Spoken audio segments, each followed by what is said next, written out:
اعوذ باللہ من الشیطان الرجیم بسم اللہ الرحمن الرحیم۔ پیارے بچوں، السلام علیکم ورحمۃ اللہ وبرکاتہ۔ کل ہم نے شہر آشوب جو مرزا محمد رفیع سودا نے لکھا ہے اس کے 10 اشعار مکمل کیے۔ آج ہم 11ویں شعر سے اپنے موضوع کا آغاز کریں گے۔ 11واں شعر ہے اس کا: گر عید کا مسجد میں پڑھیں جا کے دو گانا، نیت قطع تہنیت خانے زماں ہے۔ عید پر شاعر مسجد میں جا کر 2 رکعت نماز پڑھنے جاتے ہیں تو ان کو نماز میں بھی اس طرف دھیان ہوتا ہے کہ فلاں نواب کو عید کی مبارکباد دینے کے سلسلے میں کوئی قطع تیار کرنا ہے۔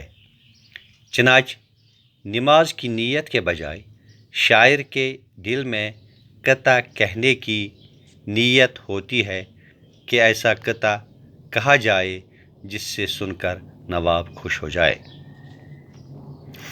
12واں شعر ہے: ملائی اگر کیجیے تو ملا کی ہے یہ قدر، ہوں 2 روپے اس کے جو کوئی مثنوی خواں ہے۔ اس شعر سے ملا کی صورتحال کا بیان شروع ہوتا ہے۔ شاعر کہتے ہیں کہ اس زمانے میں مولوی کی صرف اتنی قدر ہے کہ اگر اس کو بآواز بلند مثنوی پڑھنا آتا ہے تو وہ 2 روپے تک کما لیتا ہے، ورنہ اس کی کوئی قدر نہیں۔ 13واں شعر ہے: اور محضر اخوند کا اب کیا میں بتاؤں، یکا سے سوال عد سے وجو کی دونا ہے۔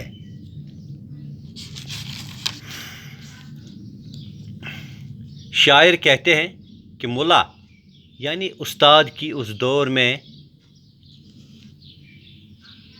کیا حالت بیان کروں، وہ بیچارہ تو بہت بدحال ہے۔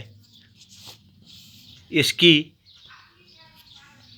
وقت صرف اتنی ہے کہ وہ مسور کی دال کا 1 پیالہ اور جو کی 2 روٹیاں ہی میسر کر پاتا ہے۔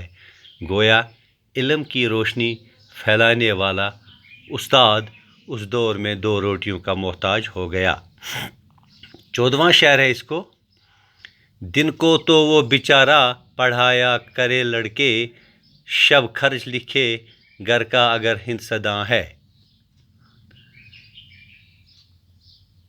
وہ دن کو تو مدرسہ میں لڑکوں کو پڑھاتا ہے اور رات کو اپنے گھر کا خرچہ لکھتا ہے، وہ بھی اگر حساب جانتا ہو تو گویا دن لڑکوں کو پڑھانے میں اور ان کے ساتھ سرخفائی کرنے میں بیت جاتا ہے، اور رات کو قلیل آمدنی کے سبب گھر کے خرچے کی فکر ستاتی ہے۔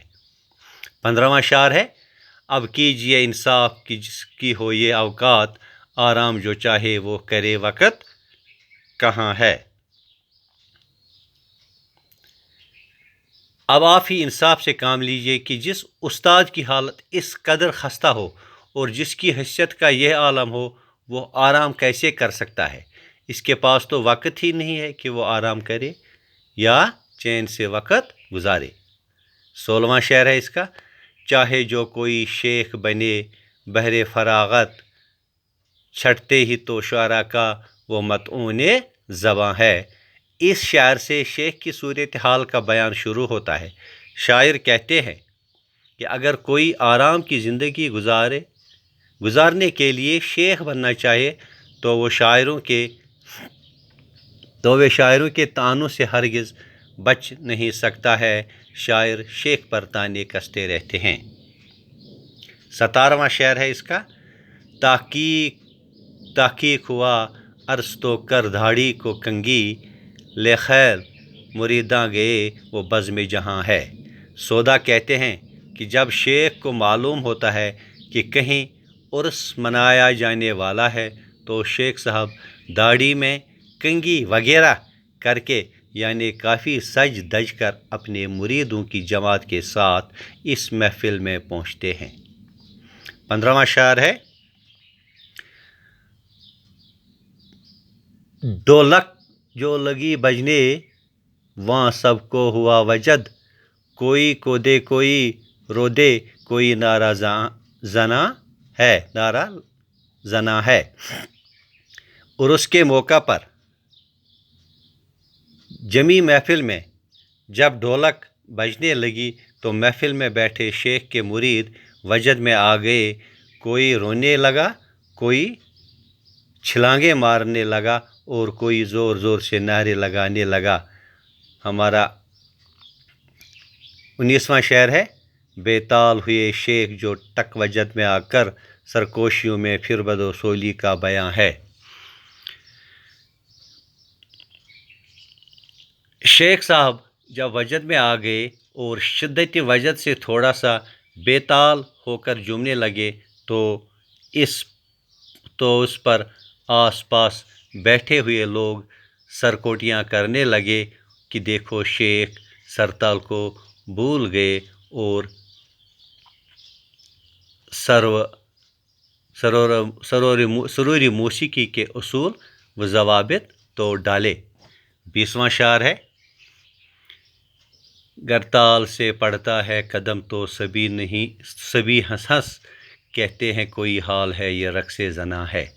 جب شیخ صاحب تال کے مطابق رقص کرنے لگتے ہیں تو لوگ کہتے ہیں کہ دیکھو شیخ کس حال میں ہے، یہ تو جیسے عورتوں کی طرح ناچ رہے ہیں۔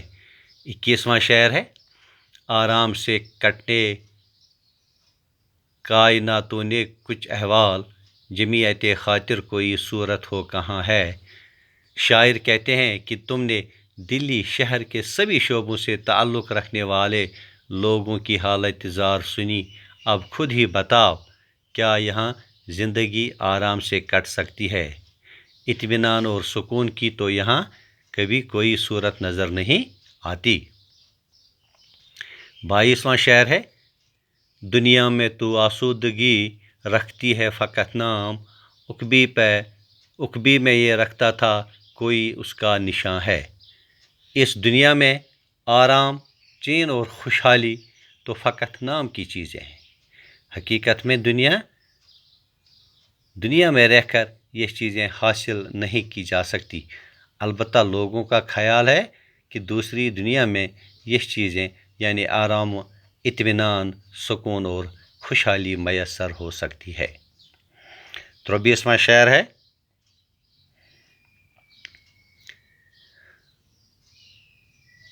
سو اس پہ ٹیکنے کسی کے دل کو نہیں ہے، یہ بات بھی گووندا ہی کا مخص گما ہے۔ فرماتے ہیں کہ اس بات پر بھی لوگوں کو یقین نہیں ہے کہ دوسری دنیا میں آرام، اطمینان، سکون اور خوشحالی جیسے چیزیں حاصل ہوں گی۔ یہ بھی شاید کہنے والے کا محض ایک اندازہ اور وہم ہے، وہاں بھی شاید ان چیزوں کا حال ہی ہوگا۔ 24واں اس قصیدے کا 24واں اور آخری شعر، یہاں فکر معیشت ہے تو وہاں دغدغۂ حشر، آسودگی حرفیت نہ یہاں ہے نہ وہاں ہے۔ تشریح، شاعر فرماتے ہیں کہ اس دنیا میں روزی روٹی کی فکر لاحق ہے اور آخرت میں اپنے اعمال کا حساب کتاب دینے کی پریشانی اور فکر ہوگی۔ رہی بات آسودگی اور آرام کی، وہ نہ تو اس دنیا میں میسر ہے اور نہ ہی آخرت میں۔ بچوں، یہ تھا ہمارے شہر آشوب کے جو قصیدہ ہے اس کے اشعار جو ہم نے آج اختتام کیے۔